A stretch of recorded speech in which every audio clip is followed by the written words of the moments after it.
Howdy, people. This is Neil's on Dynasty. Please like, share, and subscribe. Buy some silver, some platinum, and some crystallized osmium. Don't listen to me.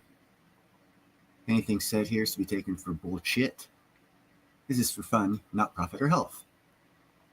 Okay, I'm not going to do my video intro, but what I will do is I'll start this off with present, and we'll start it off with some crazy shit here. This is going to be cool. I'm gonna do the small one here first. This is for fun, not profit or health. Let's see. Okay. I'm not going to do my video intro, but what I will do is I'll start this off with present, and we'll start it off with some crazy shit here. All right, I'm catching some feedback. Where am I at here? I'm lost. What did I just share? How did I share myself, man? That's crazy. All right, let's reset. Let's try this again. Share screen. Neutrinos. Why is it? There we go. That's the one I want. Okay. Sorry, guys. Let me go full screen here. Full screen layout. Go back over to here. All right. The Ice Cube Neutrino Observatory, located in Amundsen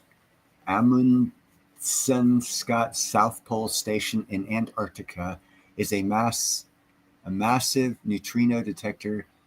It uses a cubic kilometer of deep Arctic ice instrumented with over 5,000 light sensors to detect high energy neutrons from cosmic sources. The purpose is Ice Cube is designed, I guess it's called Ice Cube, is designed to observe high energy neutrinos, which are subatomic particles that can travel vast distances through space without interacting with matter. This right here is the Ice Cube. It is 1 kilometer in the South Pole.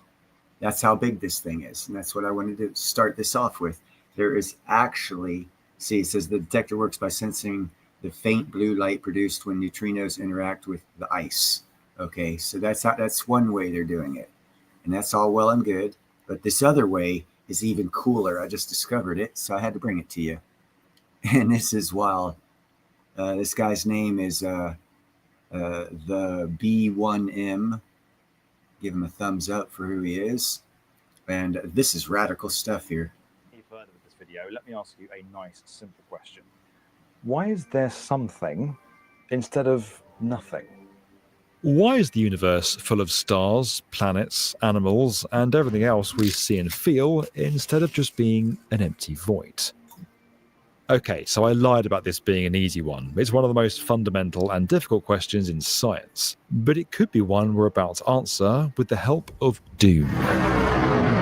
No, not that. This. The Deep Underground Neutrino Experiment. This massive project is the brainchild of Fermilab, America's particle physics and accelerator laboratory. Consisting of 3 facilities spread over 2 states and buried over a kilometer underground, it's one of the biggest science experiments ever constructed in US history. Now, before we do the what and how, let's do the why. Time for a quick science lesson. To begin with, we need to explain 2 substances, matter and antimatter. Matter is everything you see around you. Anything that takes up space is made of matter. Antimatter has very similar properties, but the other way around. Think of antimatter as the negative of a photograph. When these 2 substances touch, they transform into energy. But where do they come from? Just after the Big Bang, the universe created huge amounts of matter and antimatter. And this is where things get strange. According to everything we understand about physics, the universe should have created equal amounts of matter and antimatter. Had this happened, both of these substances would have reacted together, turning into energy and leaving the universe highly charged, but empty. Instead, for every 3 billion particles of antimatter, 3 billion and 1 particles of matter were created. So the 3 billions collided, cancelling each other out, and that leftover 1 is what created you, me, and just about everything else in the universe.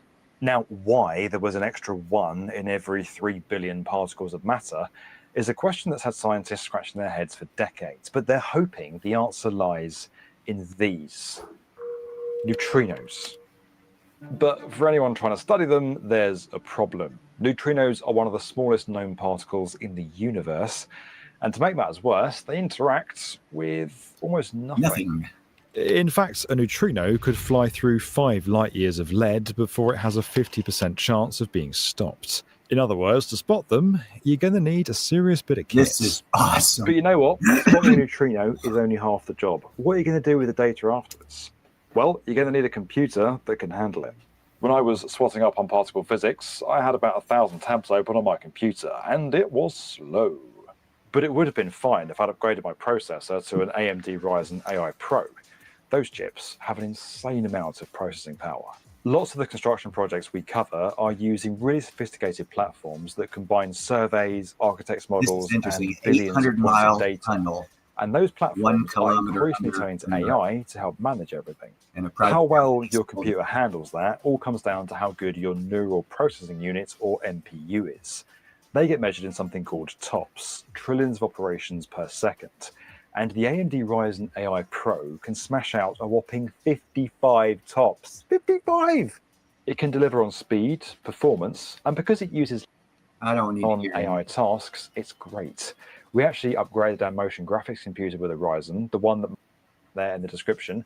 But if you Sorry, got to get by. Neutrino spotting. If you're a regular viewer, then you're going to remember the epic Hyper Cameo Candy facility that's currently being built in Japan. But there are a lot of differences. To start off, this one is much, much bigger. Oh my God. So what is it? Well, the experiment starts here at the Fermilab campus just outside of Illinois, where work is underway on this, PIP-2, the world's most powerful neutrino particle accelerator. It'll accelerate protons close to the speed of light before firing them into a target, producing a focused beam of... And yes, this green line here, that's Illinois. This is 1,700 kilometer tunnel to another state. That's like 800 miles of tunnel they're building. Keep that in mind when you listen to the rest of this. Neutrinos. This grassy mound will angle the beam down to Earth towards 2 sets of detectors. The first, the near detector, is only about 600 meters away. After that, the beam continues at close to the speed of light for another 1,286 kilometers towards its second target, the far detector. Now, let's quickly talk about scale. If I take this piece of paper and hold it here, and then get my amazing little Stormtrooper torch and shine it onto it, you can see that all of the light appears on the card. But to capture the same amount of light from over here, I need a much bigger piece of card because the light spreads. It's the same thing with a beam of protons. Now, because the near detector is close to the source of the beam, it's fairly small, about 12 meters long and 3 meters tall. But 1,300 kilometers away, that beam gets several kilometers wide. So to stand any chance of catching some neutrons, the far detector has to be absolutely massive. Welcome to Lead, South Dakota. It's a town that owes its existence to this, the Homestake Gold Mine. When it closed in 2002, this had been the longest continuously operated gold mine in America and by far the deepest. And it's here that the far detector is being built, at level 4,850. It's made up of a series of 3 specially constructed caverns, each large enough to hold the Statue of Liberty laid flat 3 times over. Holy cow. The detectors being built here are nearly 80 times bigger than the short detector facility. At 1,475 meters underground, these are the biggest caverns ever constructed at this depth anywhere on Earth. Wow. Still though, digging big holes underground, form a gold mine, easy. You've got everything you need. Unfortunately, that was not the case. When we arrived, the gold mine had shut down many years prior, and all of those systems required either replacement or refurbishment. The 90-year-old head frame, the bit of kit responsible for hauling stuff in and out of the mine, was in good shape but needed a full renovation to bring it up to modern standards. That was no small task given its status in the town. Because this is a historic structure, we didn't want to affect the exterior appearance in any way.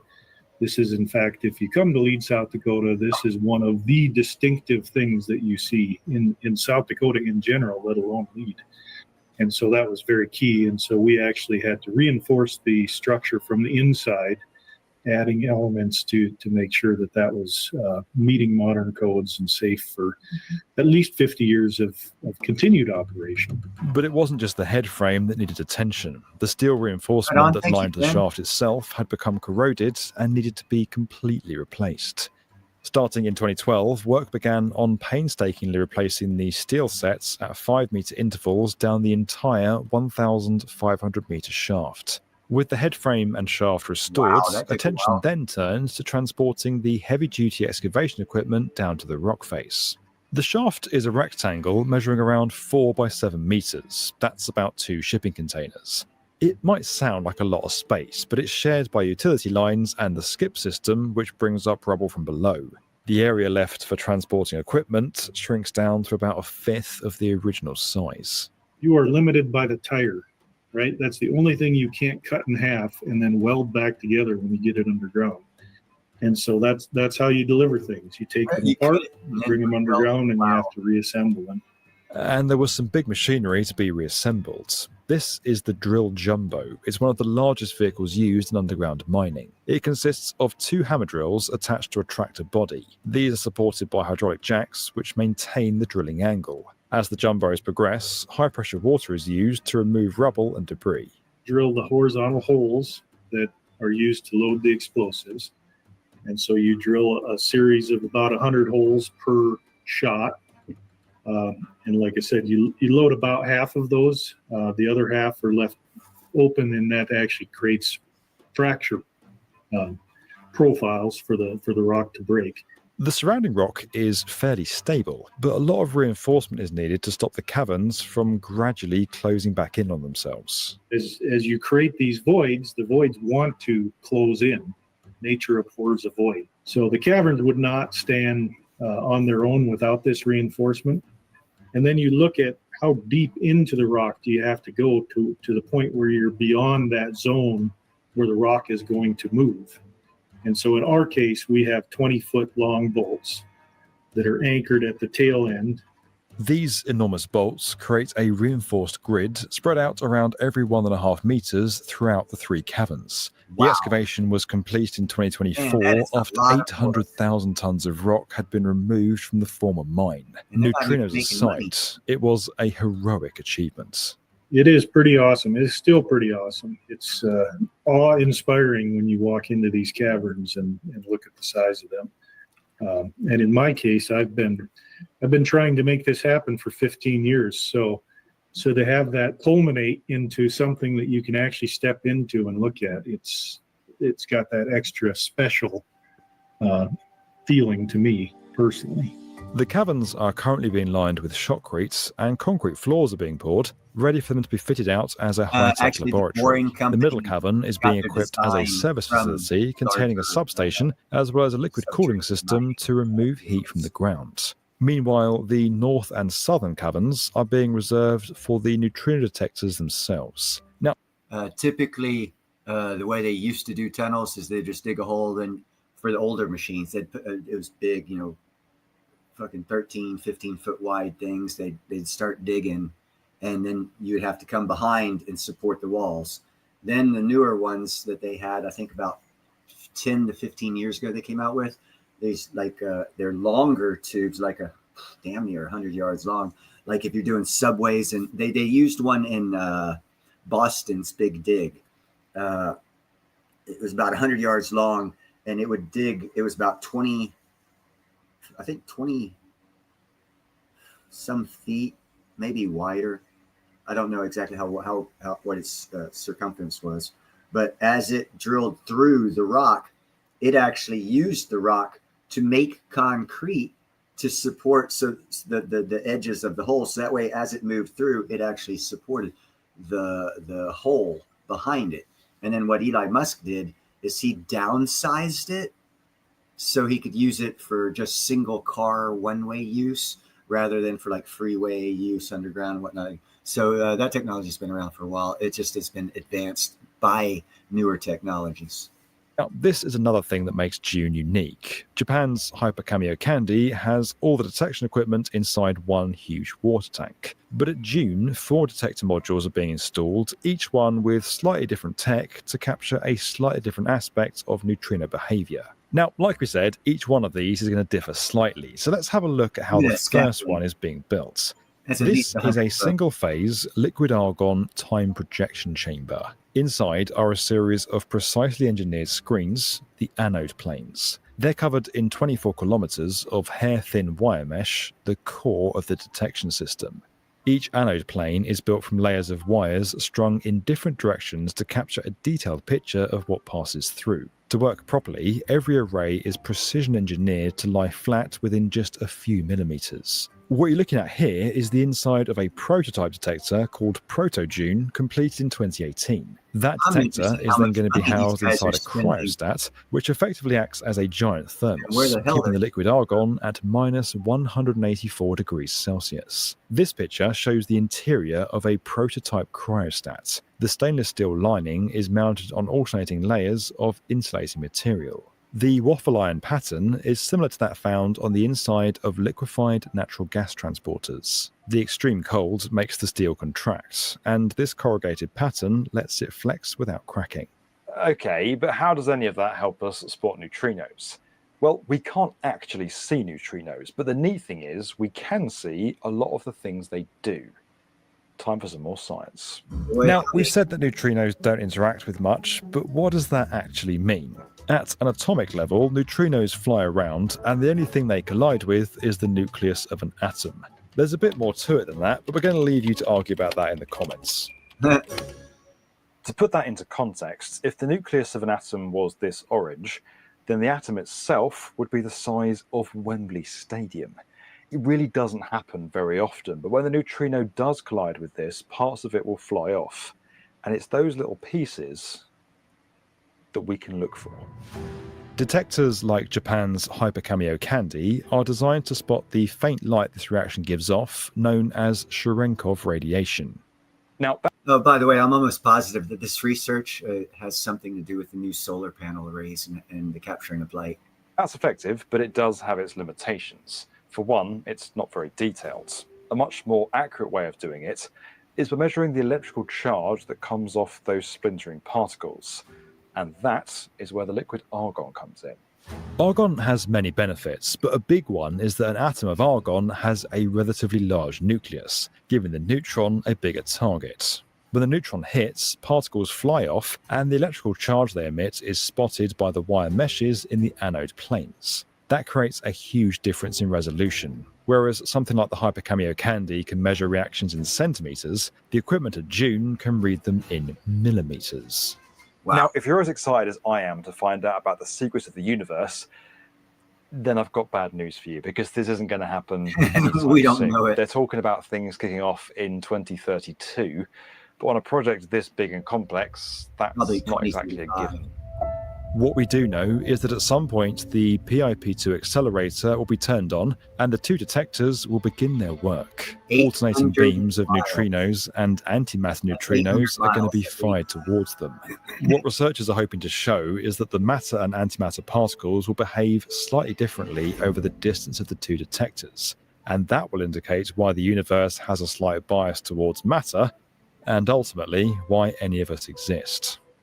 Or not. The results could be completely different and just lead us further down the rabbit hole of the mysteries of our universe. And that's what- Either way, there's more than gold in those hills.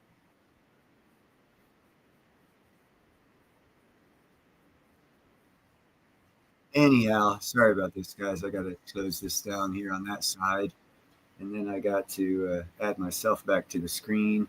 And now I have something else. This is a prediction of the future of South Africa. And it's using a model case of a neighbor of South Africa's that's just north of them. and it is Zimbabwe. And what this is why Zimbabwe wants its white farmers back. And if you've been listening to my shows and in the news, basically South Africa's kicking out all their white farmers and killing them. So if they were to look at Zimbabwe right here, this is 2 weeks ago. It's from Caspering Report. Let me give him a thumbs up and give him full credit. And let's see why they want white farmers back. And that will give you an interesting insight to why South Africa is killing them off and chasing them away, and what will happen to South Africa, most likely, when they're gone.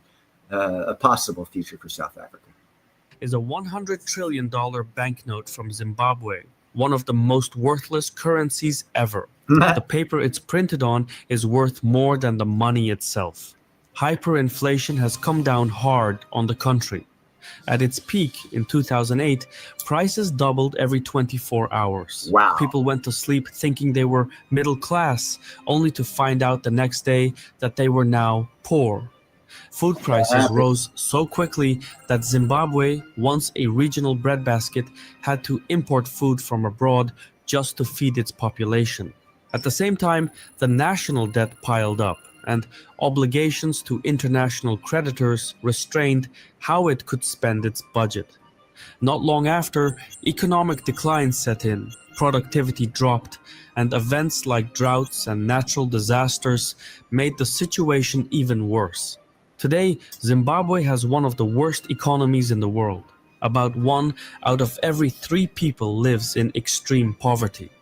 But now, the government is looking to make things right. It's addressing the point where it all went downhill, when it confiscated land from its white farmers and forced them to leave. That decision triggered the country's economic collapse, and since 2017, the government has been negotiating for the return of its white Zimbabwean community. However, reconciliation has not been easy, and resentment runs high. White farmers are skeptical about the government's sincerity, while indigenous Zimbabwean farmers fear losing their newly acquired properties. Something has to give. While history holds grudges, hunger doesn't. No matter the industry, keeping track of revenues and expenses is essential. Odoo, the sponsor of this video, helps me to do just that. Odoo is an all Odoo today by him. Man, so many of them. He gives a commercial, then it goes straight into a commercial. Any other commercials? Zimbabwe was off to a late start. It only became its own country in 1980, and even then, it was almost replaced by a different state called Rhodesia. Yeah, Rhodesia. You see, years earlier in 1965, the white minority administration of Rhodesia unilaterally declared independence from Britain. It fell on deaf ears, though. No one recognized it. In fact, the United Nations went out of its way to shut down Rhodesia.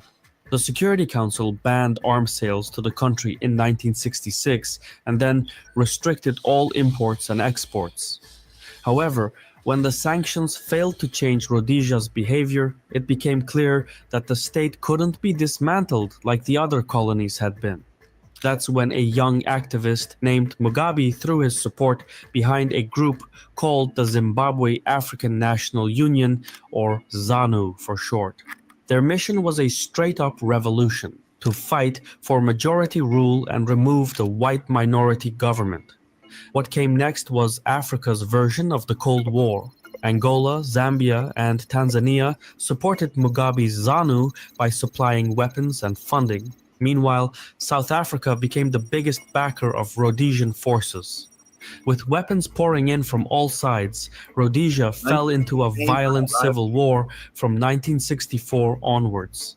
After 15 years and 30,000 casualties, a ceasefire was established in 1979, promising elections the following year. ZANU's political party won those elections. He approved of the power transition, and Zimbabwe was recognized globally. However, besides a PR facelift, Zimbabwe still reform was a top priority. At first, his government tried to buy land from white farmers voluntarily. It worked, but the process was slow. Between 1980 and 1987, white-owned land shrank by 20%, which Mugabe felt wasn't enough. The wealth gap was still massive. Even though white farmers made up roughly 2% of the population, they controlled a big chunk of the economy, with some estimates putting it as high as 40% of the GDP. To address this, Mugabe spearheaded a land reform that took privately owned farmland and put it under government control. Starting in the year 2000, the land reform forced white commercial farmers to give up their properties to indigenous Zimbabweans. This, however, turned into a complete disaster. While the intent was to address colonial-era wrongdoings and economic inequality, the program was riddled with violence, corruption, and mismanagement. Most of the confiscated farmland was handed out to Mugabe's political allies who didn't know the first thing about commercial farming. And so what came next was economic contraction. The sudden removal of experienced farmers caused agriculture to fall apart. Zimbabwe, once the region's breadbasket, saw its agricultural productivity nosedive. By 2006, food shortages were everywhere, and about a third of the people needed some level of food aid to survive. In just a few years, Zimbabwe went from exporting food to importing it. But it got worse from there. Western nations placed sanctions on Zimbabwe for its displacement of white farmers, which isolated the country economically. In his attempt to fix the situation, Mugabe made one bad decision after another. Instead of allowing foreign aid to help people in need, especially in the countryside, he closed off the country, claiming that the NGOs were supporting his political opponents. Next, Mugabe had the idea to print massive amounts of money to cover government debts, which had piled up following the land reform. Familiar? His advisors warned him not to, but he did it anyway. As expected, inflation skyrocketed. It went from double digits to triple, quadruple, quintuple, and beyond. Holy shit. By 2008, hyperinflation hit a staggering 79.6 billion%. Damn. Yeah, that's billion with a B. Damn. It's hard to truly comprehend these numbers. Yeah, it Mugabe is. must have thought so as well. His government, along with Zimbabwe's Reserve Bank, pointed the finger at Western sanctions. Some people never observe anything. Life just happens to them. This might be controversial, This but I might need be to reveal this to controversial. everyone who's So I'll losing go their ahead and vision, skip through it. including you. 5 seconds. In April 2009, a year into hyperinflation, Zimbabwe ditched its national currency and switched to a multi-currency system, mainly using the US dollar and South African rand. It took nearly a decade to stabilize the economy, but by then, the Zimbabwean dollar wasn't the only thing that was replaced. In November 2017, a military coup removed Mugabe from power and Vice President Mnangagwa took his place. Mnangagwa took a more reasonable approach to the West and admitted that bringing back white farmers was key to rebuilding Zimbabwe's economy. Doing so would boost the economy in many ways. It would increase agricultural production, improve food security, create jobs, and grow exports. Plus, it would bring in much-needed foreign currency and roll back the sanctions. The problem, however, was that all the confiscated farmlands had been given to political allies during the Mugabe era. Mnangagwa couldn't just upend the current owners without risking his own office. So instead, he set up joint ventures that encouraged some white farmers to return. The program aimed to combine expertise and resources to revive the agricultural sector. It worked well enough. Today, there are about 900 white Zimbabwean commercial farms, and agricultural productivity has picked up. However, the majority of white farmers refuse to return because they don't trust the government. They argue that the circumstances and terms need to change before they can consider coming back. One problem with the current setup is that commercial farms operate under lease agreements with indigenous Zimbabweans who got the farmlands during Mugabe's rule. So there has been no transfer or return of territory, and the white farmers who have come back are not working on their original lands. What's more, indigenous Zimbabweans who benefited from Mugabe's reforms fear losing their newly acquired properties. See, now there's the conundrum. Greed. From what they just said, what I observed from what they've said is the prosperous, innovative, economically driven, larger farms, which primarily apparently were white farms, whatever. They took all that land from them. Their economy goes to shit because they found out that's a major part of their GDP. So they took and got rid of their country's economy so he could give that land to his political cronies. Now they can't take the land back from his political cronies, so they're trying to talk the white people come back and be slaves and maybe get paid for it. Can you see the problem? I would not appreciate that myself. I would be very upset personally if someone stole my land and then they asked me to come back and work it so that they could make money. Isn't that a little weird? I got some other interesting things. Let me see here. Yeah, this is an interesting WoW day, but that first couple minutes with the neutrinos, man, an 800-mile long freaking tunnel in a straight line is being built in the United States.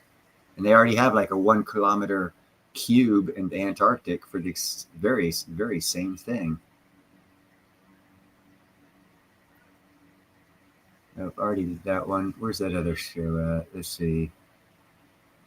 Quiet, cat. Sorry, didn't mean to blow your eardrums out, guys.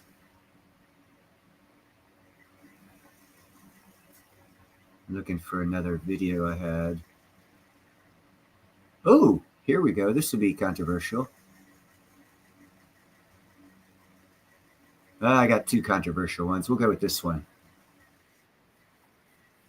Uh-oh.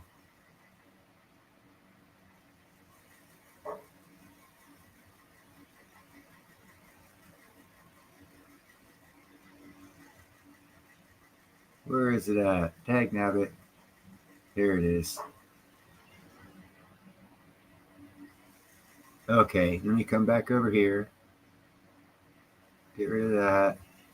Come back over here, do a share screen. This is going to be interesting, guys. You're going to love this one. I haven't heard anyone talking about this. Let me go back, make sure it's full screen so you guys can get the best view.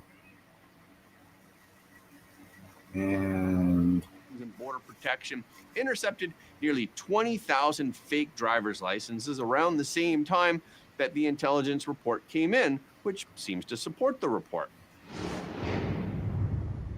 Former New York State Assembly candidate allegedly stole around $162,000 in taxpayer money to fund his 2024 campaign. The candidate allegedly defrauded the state's public campaign matching funds program. Recently, intelligence agencies, when then FBI Director Christopher Wray testified that there were no known plots of foreign interference ahead of the 2020 election. The documents have now been turned over to Senate Judiciary Committee Chairman. Yeah, I was only talking about the ones Americans. Grassley was the first person who raised concerns with the FBI. Patel said, "We have located documents Chairman Grassley requested, which detail alarming allegations related to the 2020 U.S. election. Specifically, these include allegations of plans from the CCP to manufacture fake driver's licenses and ship them into the United States for the purpose of facilitating fraudulent mail-in ballots. Allegations which, while substantiated, were abruptly recalled and never disclosed to the public." So what did the documents show? The documents allegedly reveal that the FBI had a relatively new confidential intelligence source who provided information in the summer of 2020 The intelligence source reported that the Chinese government was manufacturing and exporting fake U.S. driver's licenses. This was allegedly part of a CCP plot to create voter identities for Chinese residents who lived in the United States so they could vote on fake mail-in ballots. Reportedly, the intelligence source claimed that the plot was specifically designed to benefit Joe Biden. But allegedly, the intelligence report was recalled within a few weeks, and the allegations were never fully investigated because apparently the source needed to be re-interviewed. Yet another agency found the same thing around the same time. The U.S. Customs and Border Protection intercepted nearly 20,000 fake driver's licenses around the same time that the intelligence report came in, which seems to support the report. Former New York State. Anyhow, there we go. There's a couple good talking points. Yeah, and if you add up all the timelines of this report that Scott Goulet just gave about the driver's licenses, and you look at the laws being passed in democratic states allowing people just to vote without a driver's license, and they knew they were going to face problems with that. And then you look at the time of these driver's licenses being shipped in, and you look at the time that the CCP's bioweapons lab in Southern California was busted. And, I hate to be the first one to say it, but it looks like an insurrection was avoided. That's all I can say. That it appears, as all this information comes out, that a foreign power tried to invade this country from within. And it was stopped. And that's why all of America went through hell for 4 years. But that's just my personal opinion. And I don't want to get a strike from YouTube for presenting my personal opinion. And also, after having said that, I got to put down the disclaimers so I don't get a strike. Because Lord knows they love giving me strikes. I don't like, they kind of fucking suppressed us to where our freedom of speech isn't as free because, like me, I'm a little scared that my platform will get taken away because I talk freely about things that I notice. And that's why I try and bring different unique things to my chats, to my show, from the particle collider to the FBI investigation to the other thing that we watched. I was trying to bring different things to make people aware of my perception of these things going on and how they all kind of sort of are intertwined if you take a step back and look at the big picture and not look at what they're trying to shove down your throat. And that's why, when they do the Israel thing, I'm not too concerned. I'm not concerned about any of these things till I can step back and get a bigger picture, because I don't want to be, and again, I fall back to Dietrich Bonhoeffer's Letters of Stupidity. You get all these events happening that are devastatingly world consequential, we're all going to die, and it happens weekly. People start getting stupefied. And if you go back through history and look at how it happened in Germany before World War II, and that's why I encourage people to read the Bonhoeffer letters, the theory of stupidity, because it's happening around us. It has been happening around us for well over 4 years, but it's really been prominent in the past 4 years, and it's not gone away yet. And more people need to wake up so that we don't all fall into it, because I'm seeing these YouTube channels also pushing more towards we're going to be invaded, or this, that, the other. And that is so not helpful for America. Because for one, it's not going to happen, because if it was going to happen, it would have already happened, because it looks like everything was in place for it to happen and it was all stopped. Of course it is, Jethro. But, it concerns me that more people don't see this and actually give kudos to those who deserve the kudos for stopping this from happening over the past several years. And I've said, and I didn't do a report on it, but I've said this several times. During the first Trump administration, the dissidents in China sent us a list of 3 to 5 million CCP card-holding members that are here actively working in America. Not basically, well, and in fact, yes, all of them actually were working for the CCP government because of the structure of their government. Nothing is separate. It's all government. Their companies, all the profit margin goes to the government. I mean, it's just there is no personal freedoms, personal anything over there. So everything is the government. Everything is CCP. And it took us a while to politically figure this out, and they almost did a good job on us. But thank goodness there are shirks out there, and that's what they were called, along with other bad names, that saw what was happening and stood up and said and did stuff. And that's why, even though I did not vote for the guy that's in office, I voted for myself because I kind of saw this crap too. But the guy in office obviously had more power than I did to make it happen. But I could have made it happen too because I saw it. I saw it. And I'm glad it was subverted or averted. Although we are still feeling the ramifications of those people that were put in place to make it happen, they're still going to do their thing, cause disruption, at the most bizarre times and the most spectacular ways to draw national attention through what Jeffers said, legacy media, for which they own, which started out when they changed the law, allowing all the consolidation of media, which is part of the long-term plan of taking over America to the point that we are today. Back in the 80s or 90s, when they started allowing consolidation of the big media companies to where there's only like 3 or 4 of them right now. You know how easy it is to have 3 or 4 people get together and come up with a plan to make a lot of money and then be offered a lot of money from a foreign government? Well, hell, there you go. There's their business plan. It just got fulfilled, and we're living out their business plan. Kind of sucks, but that's how, and hopefully they'll go to jail, but we'll see.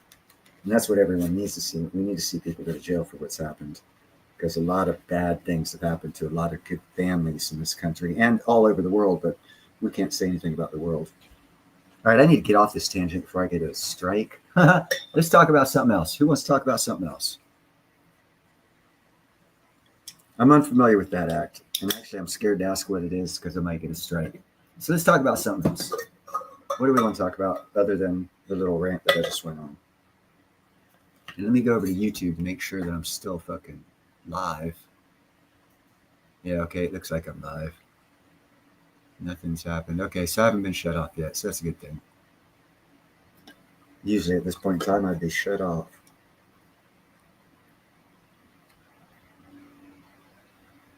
Smith-Mundt Act. Yeah, there's a lot of acts, rules, regulations been presented and put out for us to obey. And we don't even know what the hell they are. Kind of disturbing, but factual.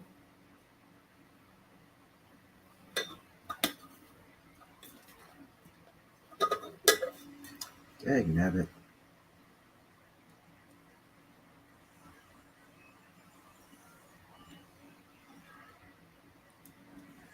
So, platinum. I have not looked at platinum. I know what's happening with platinum. I just don't know exactly where it's at for its price. And hello, Jay. How's it going? Thank you for showing up. I don't know what's going on with the price of platinum, as I said. But, well, I mean, I do, but not specifically at this individual time. But yeah, I know it's going to go up. And now you've got other YouTubers, bigger YouTubers saying, Andy Scheckman actually admitted it on his Ask Andy Anything thing last night. He admitted platinum should be $4,000+ an ounce right now, easy if it would go to, and he's never said shit like that before. So he's even agreeing with me on what I've been saying on platinum for years, which all of you guys know. That's why people call me the Prince of Platinum, as per my name. Oh, there we go. There we go. I got something from the Platinum Council. Let me get over here to my emails. Go to folders. Cool stuff. Should be one of the top ones. What? Where's it at?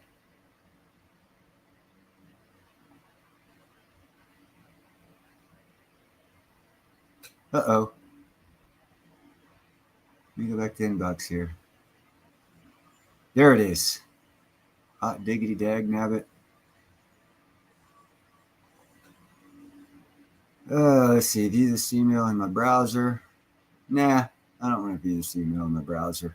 What I will do is I will present, share screen, and let y'all see what the Platinum Council sent me. Go to full screen. Man, I got to jump back and forth so many damn things here. Hey, what's up, Indy? Thank you very much. This got from the Platinum Council just today. Edward Sterick of the World Platinum Council, Director of Research, discusses why platinum market is in deficit and how this contributes to, They're going to talk about the deficit in platinum. Okay, in community markets, a platinum deficit is where there is insufficient supply of a commodity to satisfy demand. In this case, in the case of platinum market, supply is continuing to lag demand, leading to a structural deficit. To put this into context, platinum market is expected to record its third successive shortfall of 966 KOZ. This follows the deficit of the blah, blah, blah, blah, blah 2 years prior, respectively. Moreover, looking at the World Platinum Council 2 to 5 year forecast, deficits are forecast to occur every year until 2029. Do you understand what that means? Platinum squeeze is on. If the prices started rising, it's not going to stop for another 4 years, people. You should have already bought your platinum. I've told you so many times. Using this most recent supply and demand data from the World Platinum Council, Edward Sterick explains what is driving these developments and their implications for investors. What is causing platinum's structural deficit? Let's find out. Well, you guys find out. I already know. One, the supply side. Mine supply is projected to be at a multi-year lows. Miners spent 2024 restructuring assets and reducing capital expenditures in the wake of lower platinum group market metals prices. I told you about that when Impala and Anglo America were laying off respectively 20 and 25% of their workforce last year, and they didn't meet their mining requirements, but that was also stated earlier. As for recycling volumes, have struggled to return historic levels. Notably, total platinum supply expanded to a low 7 MOZ in 2025, which, bearing COVID, will be the lowest level of data in our data series going back to 2013. This reflects the structural headwinds facing supply, which has been 1% CAGR since 2015. Meanwhile, demand is relatively robust. While it is projected to be down 4% year on year in 2025, this is largely due to capacity, to solidity within the glass manufacturing industry. Significantly fewer glass production facilities will be commissioned in 2025. As a result, glass demand for platinum is projected down 58% year on year at a 289 KOZ versus 690 KOZ. I did not know they use platinum in glass. That is very interesting. See, there are things I don't know. We believe that both supply and demand relatively priced in elastic. Let me try that again. We believe both supply and demand to be relatively price inelastic, meaning that quantities of either are likely to fluctuate, meaning the price changes, at least in the near term, as this presents an attractive investment opportunity. What is driving demand? There are potential demand growths above that show in our estimates, driven mostly by upside potential to invest in jewelry demand.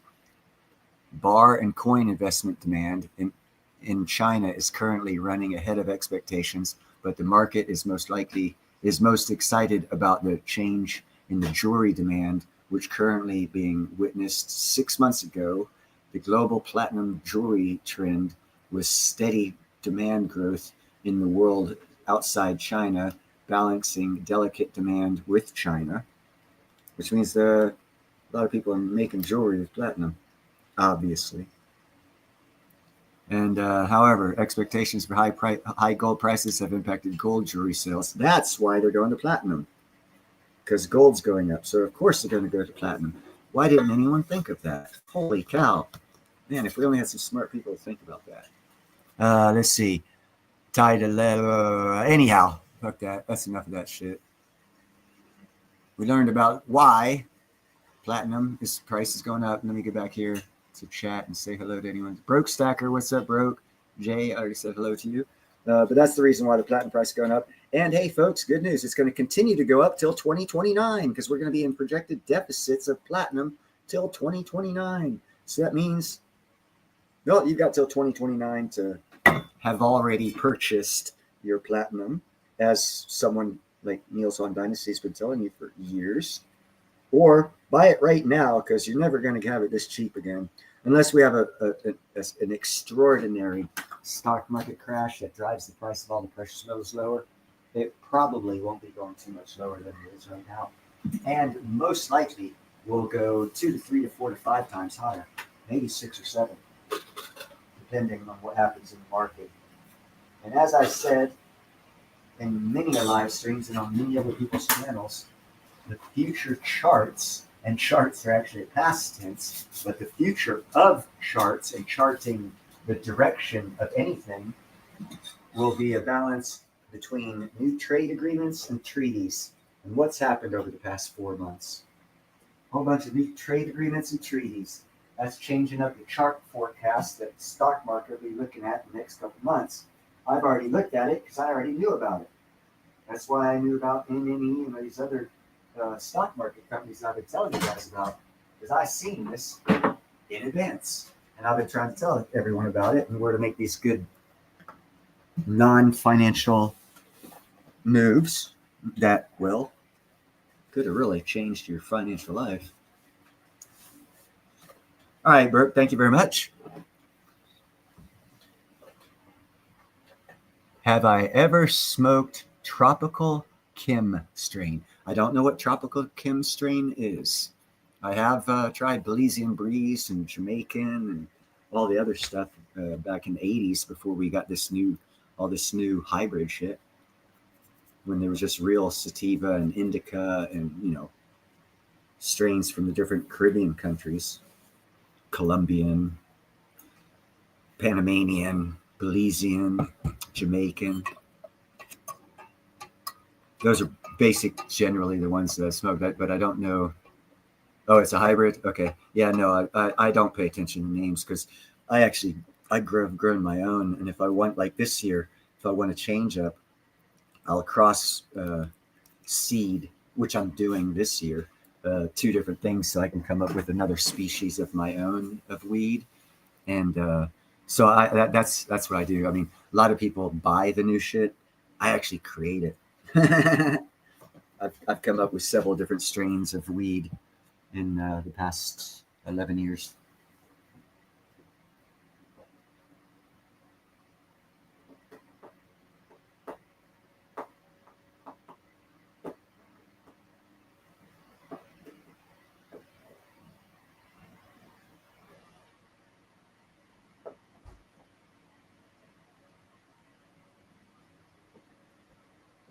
Actually, let me rephrase that. I started back when I lived in Brentwood in 2002, so it's been 23 years I've been doing it. I have 2 kitties by my feet fighting. Cutie pies, eyeballs, and mittens. Eyeballs. What's up, eyeballs? Is Mitten getting your tails? Is Mitten getting your tails? You getting his tails, Mittens? Mittens usually attacks my feet, so I'm glad she's attacking eyeballs instead.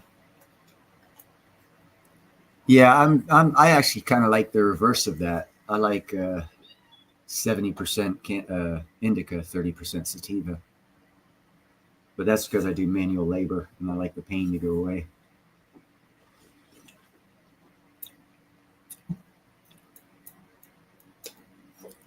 That's pretty much why I smoke. One of many reasons. Also helps with my slowing my brain thought process down, which is a big help. Very, very big help. All right. Anything else you guys want to talk about?